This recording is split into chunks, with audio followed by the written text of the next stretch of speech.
Okay, so before we go, it's actually directed by Chris Evans, which I did not know. I knew he was in it, but I thought it was probably some indie director at the helm there. But very impressive to know it's by Chris Evans. Um, I really enjoyed it. I mean, it's nothing perfect or anything, but I did like it very much. I mean, there's really great chemistry between Chris Evans and the uh, girl actress. I don't know who she is. I've never really seen her before, but I thought they're both really good in it, and I like the feeling and the sort of injection of life that the film shows. I think there's a lot of credit goes to Chris Evans because he really stages this whole movie really well. That it could have actually been a really good play as well. I mean, I think there's a lot of stuff in there that you could probably delve in a little bit deeper. I think there's still quite a lot of depth in there. I mean, he talks about his ex girlfriend, not seen in 6 years, and then this girl that he meets, of all things, just randomly, because she misses her train. Uh, they start bonding, and as the movie goes on, it seems like they really connect, both as friends and possibly something else. Um, I mean, I did kind of see that sort of coming, to be honest. So it's not really a spoiler. I mean, I sort of got the whole thing of they're together in New York City and they really seem to enjoy each other's company, and then it can turn into something else. But it sort of ends with that ending that you don't exactly know what happens next. But I think it did it well. I mean, there are some movies that really don't end well and you don't know what happens and you're disappointed. But I didn't feel that with this movie. I actually felt like I think I know what happened, but I obviously know it's into different interpretation. Um, but I actually thought of something that I think could have happened.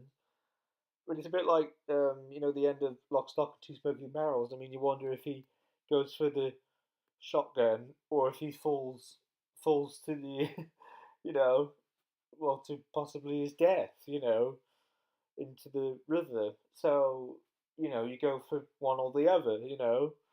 Um, but I think there's a lot of effort put into this, and I think it's really refreshing to see something independent like this.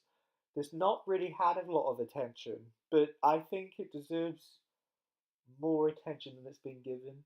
I mean, it's only on Netflix and rental stuff, no DVD, only in the States, which is quite disappointing. So obviously, some more people have seen it over there than over here. But I caught this on Netflix, and I know I was looking forward to watching it because I really like Chris Evans as an actor anyway, and I kind of wanted to see different sides of him because you see him as Captain America, and he's great as Captain America, and I like him as an actor anyway. But I wanted to see something a bit different again, you know, a bit like he did in The Losers. I mean, he's probably the best thing about that entire film, to be honest. I don't think that was especially the greatest film, but he was probably the best thing in it. Like I say, I mean, yeah, yeah. I mean, there is a lot of stuff to like about this film. I mean, I don't think it's perfect. I mean, it's not quite as funny as it could have been. It's still funny at times, and it did make me laugh quite a bit, and that's good. I mean, it's better than not making me laugh at all.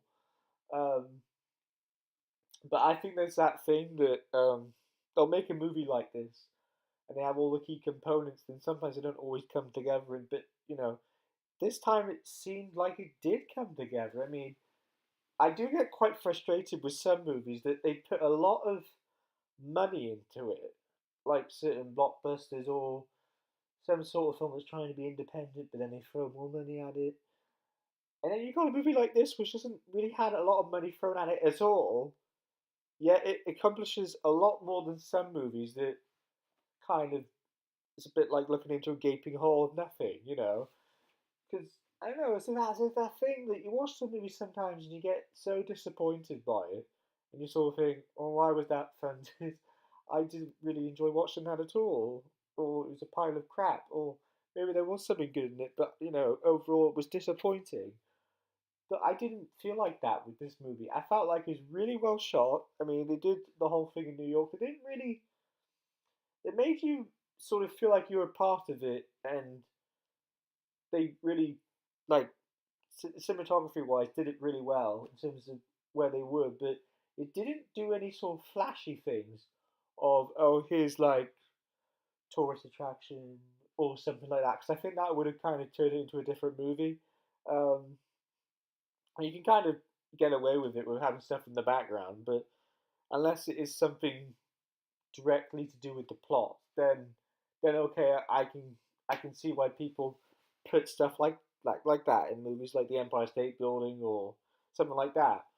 Um, I just think there's a charm to this movie that makes it such an enjoyable watch, and it's more than the average sort of, you know, kind of uninspired, independent, filmy, tacky feel that you get with some things.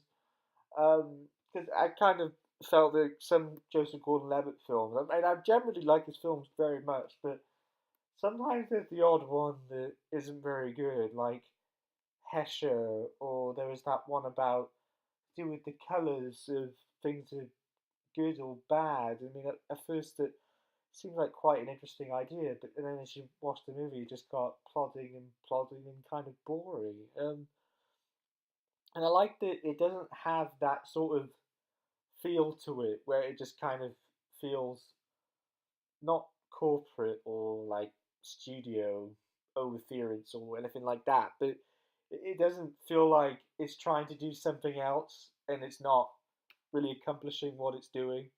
You know what I mean?